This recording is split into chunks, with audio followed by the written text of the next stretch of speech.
اور زیتون میں کوئی خاص چیز ہے جس کی اللہ نے قرآن میں قسم اٹھائی ہے؟ اللہ تعالیٰ کی عادت ہے کہ کبھی بھی اپنے پیغمبروں کی خوراک وہ چیز نہیں بناتے جو صحت کے لیے نقصان دہ ہو، اور قرآن میں ایسی چیز کا تذکرہ نہیں کرتے بطور نعمت کے جو صحت کے لیے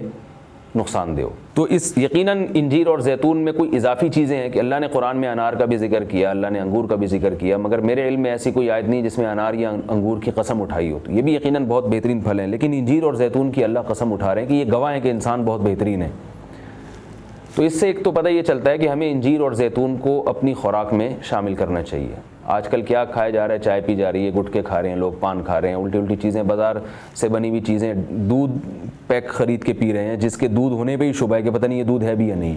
اور ایک سوچی سمجھی سازش کے تحت بازاری چیزوں کو پروموٹ کیا جا رہا ہے، اس پہ اشتہار بازی پہ خرچہ کیا جا رہا ہے، ڈاکٹروں کو باقاعدہ خریدا جاتا ہے اور وہ جعلی چیزوں کے فضائل لوگوں کو سناتے ہیں۔ لوگ یہ سمجھتے ہیں کہ ڈاکٹروں میں 2 نمبری ہو ہی نہیں سکتی، یہ غلط ہے۔ بہت سارے ڈاکٹر لوگوں کو بہت ساری غلط چیزوں پہ لگا رہے ہیں۔ تو یہ بازار کی چیزوں سے آپ اجتناب کریں، اور وہ چیزیں جو اللہ نے انسان کی خوراک کا حصہ نہیں رکھی ہیں، سگریٹ اللہ نے انسان کے پینے کے لیے پیدا نہیں کی ہے، ہیروئن، چرس، یہ سب نشے کی چیزیں ہیں جو ہمارے مذہب میں ویسے ہی حرام ہیں، تو ان سے اجتناب کرنا چاہیے۔ انجیر اور زیتون کے کیا فضائل ہیں؟ میڈیکل سائنس نے ثابت کیا ہے، اور حکیم جو ہیں، ماہر حکیم ہیں، طبیب ہیں، وہ بھی بتاتے ہیں کہ یہ 2 ایسی چیزیں ہیں جو انتہائی طاقتور ہیں، لیکن ان میں کمال یہ ہے کہ یہ آپ کے جسم میں چربی نہیں پیدا کرتی اگر اعتدال سے ان کا استعمال کیا جائے۔ ہم دیکھتے ہیں کہ جب بھی کوئی چیز بہت زیادہ انرجی دیتی ہے ہمیں، تو ساتھ ساتھ ایک اس کے ساتھ مصیبت یہ ہوتی ہے کہ وہ موٹاپا بھی لاتی ہے، وہ چربی بھی بڑھاتی ہے، وزن بھی بڑھاتی ہے۔ لیکن انجیر بہت طاقتور چیز ہے، نہ صرف یہ کہ آپ کے جسم میں چربی بڑھاتی نہیں ہے بلکہ چربی کو ختم کرتی ہے، کولیسٹرول لیول آپ کا گراتی ہے۔ یہ زیتون میں بھی ایسا ہی ہے کہ زیتون آپ کی صحت کے لیے انتہائی مفید اور بہت طاقتور ہے، اور کولیسٹرول لیول آپ کا کم کرتا ہے، لیکن یہ ضروری ہے کہ اعتدال سے ہو۔ اگر آپ بہت زیادہ کھانا شروع کر دیں گے تو پھر زیتون بھی چربی پیدا کرتا ہے، ظاہر ہے اعتدال تو ہر چیز میں ضروری ہے۔ اور کچھ چیزیں ایسی ہیں انجیر اور زیتون میں جو میڈیکل سائنس کہتی ہے کہ انجیر پیٹ کے کیڑوں کو ختم کرتی ہے، انجیر قبض کو ختم کرتی ہے، قبض کا سب سے بہترین علاج ہی انجیر ہے۔ لوگ اس طرف توجہ نہیں دیتے، دوائیں کھاتے ہیں، ایلوپیتھک دوائیں کھاتے ہیں، اس کے سائیڈ ایفیکٹ بہت سارے ہوتے ہیں۔ تو اگر ہم اپنی خوراک میں روزانہ کچھ نہ کچھ انجیر کا استعمال رکھیں تو بہت ساری بیماریوں سے انشاءاللہ ہماری حفاظت ہو جائے گی۔ انجیر میں خاص بات یہ بھی ہے کہ یہ خون پیدا کرتی ہے، سالے خون جسم میں بناتی ہے، لیکن انجیر کے استعمال کا طریقہ یہ ہے کہ اس کو بہت زیادہ چبا کے کھانا چاہیے اچھی طرح۔ زیتون میں بھی اللہ نے بہت کچھ رکھا ہے، قرآن مجید میں اللہ تعالیٰ نے زیتون کی الگ سے بھی فضیلت بیان کی ہے۔ فرمایا کہ اللہ نے اپنے نور کی مثال دی ہے قرآن میں، اللہ نور السماوات والارض مثل نورہ کمشکاۃ فیہا مصباح المصباح فی زجاجہ الزجاجۃ کأنہا کوکب دری یوقد من شجرۃ مبارکۃ زیتونۃ لا شرقیۃ ولا غربیہ۔ اللہ نے فرمایا کہ میری مثال اس نور کی ہے، یعنی ہدایت کی ہے، کہ جیسے کسی اندھیرے میں کوئی چراغ رکھا ہو۔ اب اس چراغ میں اللہ نے مثال کس دی ہے؟ یعنی زیتون کی دی ہے، کہ وہ چراغ جس کو زیتون کے تیل سے جلایا جا رہا ہو، یعنی ایسے تیل سے جو مبارک درخت سے نکالا گیا ہو۔ تو اللہ نے وہاں بھی قرآن مجید میں سورہ نور میں بھی زیتون کے درخت کو اللہ نے مبارک درخت کہا ہے۔ ایک اور مقام پہ قرآن مجید نے زیتون کی تعریف کی ہے، فرمایا کہ وَشَجَرَةً تَخْرُجُ مِن طُورِ سَيْنَاءَ تَنبُتُ بِالدُّهْنِ وَالصِّبْغِ لِلْآكِلِينَ۔ اللہ وہ ذات ہے جس نے ایسا درخت پیدا کیا جو طور سینا میں پیدا ہوتا ہے، یعنی کوہ طور میں پیدا ہوتا ہے وہ درخت، اور تنبت بالدہن جو تیل لے کر پیدا ہوتا ہے، اور صبغ للآکلین کھانے والوں کے لیے سالن کا کام دیتا ہے، یعنی لوگ روٹی اس تیل سے لگا کے کھاتے ہیں، سالن کا کام دیتا ہے وہ۔ تو اب یہاں مناسبت دیکھیں کہ اللہ نے زیتون کا اس آیت میں ذکر کیا اور ساتھ ساتھ بتایا کہ یہ وہ زیتون ہے جو کوہ طور پہ پیدا ہوتا ہے، اور کوہ طور ویسے ہی ایک ایسی جگہ ہے جہاں اللہ نے لوگوں کی ہدایت کے لیے وحی کو نازل کیا۔ تو پتہ یہ چلا کہ زیتون میں جہاں جسمانی فوائد ہیں وہاں کچھ روحانی فوائد بھی ہیں، کیونکہ اللہ نے اس کو مقدس جگہ پہ پیدا کیا ہے، اور وہاں کا تذکرہ اللہ نے کوہ طور کا تذکرہ اس کے ساتھ ساتھ کیا ہے۔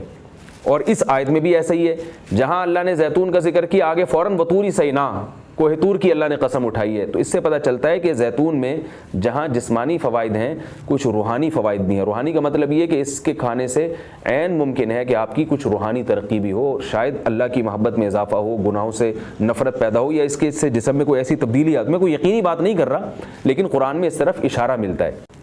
اس سے ہمیں کیا پتہ چلتا ہے کہ یہ جو ہم مختلف قسم کے کوکنگ آئل استعمال کر رہے ہیں ان سے آہستہ آہستہ اپنی جان چھڑانی چاہیے اور نیچرل چیزوں پہ آنا چاہیے۔ ایک آپ کو میں ایک تحقیق یہ بھی بتاتا ہوں کہ میڈیکل سائنس یہ کہتی ہے کہ یہ جو کولیسٹرول ہے نا اور جو چربی ہے یہ دیسی گھی سے نہیں پیدا ہوتی، یہ ہم جو آرٹیفیشل آئل استعمال کر رہے ہیں جن میں پتہ نہیں کیا کیا ملایا جاتا ہے، اس سے نقصان ہوتا ہے، جبکہ لوگ دیسی گھی سے اجتناب کرتے ہیں۔ اگرچہ بھی میرا موضوع دیسی گھی نہیں ہے، میں صرف یہ بتانے کے لیے کہ جو قدرتی چیزیں ہیں وہ آپ کی صحت کے لیے نقصان دہ نہیں ہیں۔ آپ کھانے میں اگر زیتون نہیں استعمال کر سکتے تو دیسی گھی استعمال کرنا شروع کر دیں، تو انشاءاللہ اس سے بھی جو بہت ساری بیماریاں ہارٹ کی اور بلڈ پریشر کی اور پتہ نہیں کیا کیا بیماریاں پیدا ہو رہی ہیں اس میں بھی انشاءاللہ کمی آئے گی۔ اور یہ بھی ہمیں اس آیت سے سبق ملتا ہے کہ آپ قرآن مجید کا معجزہ دیکھیں۔ ابھی چند دن پہلے کسی حکیم کے توسط سے مجھے پتہ چلا، انہوں نے مجھے بتایا کہ میں نے پوچھا کہ بھئی انجیر اور زیتون، انجیر کھانے کا سب سے بہترین طریقہ کیا ہے؟ تو ان حکیم صاحب نے بتایا کہ آپ انجیر کو زیتون میں ڈبو کے استعمال کریں، یعنی انجیر کے ٹکڑے کریں اور 2-3 چمچے زیتون کپ میں ڈالیں اور اس میں انجیر کے ٹکڑے کر کے ڈبو دیں آپ اس میں، اور رات کو آپ ڈبو دیں اور صبح اس کو استعمال کر لیں، وہ زیتون بھی کھا لیں ساتھ میں۔